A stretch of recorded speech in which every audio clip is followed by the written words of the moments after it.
Life is either a great adventure or it's nothing. You only live once. It's not your average holiday.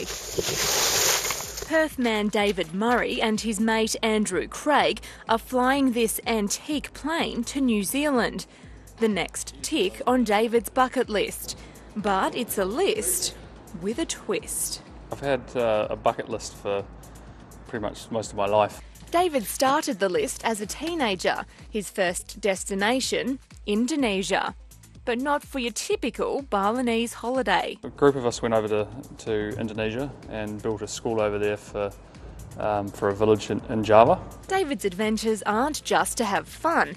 There's always a cause behind the craziness. We've been raising money for a few different charities. Done Youth Focus for a couple of years, which deal with youth suicide and depression in West Australia. For his next voyage, David headed to Mongolia to help an organisation supporting homeless kids. They live underground and basically sleep next to hot water pipes in the winter to try and stay warm, and this charity gets them out and puts them in an orphanage and looks after them.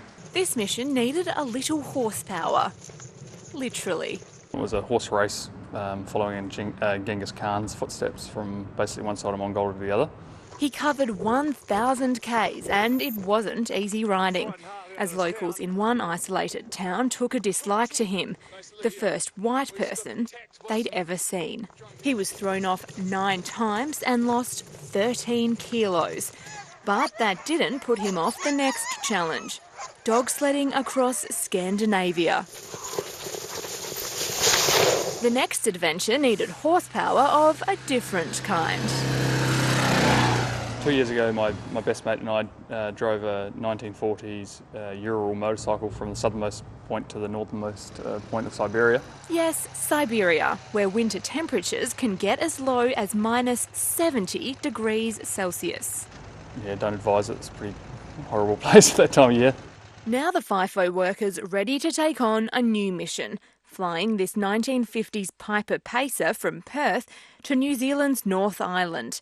A 10-day trip that'll take them across Australia and over the ditch. It's over 15 hours over water in an aeroplane, mostly made out of fabric, so you know it's going to be pretty full on, I think.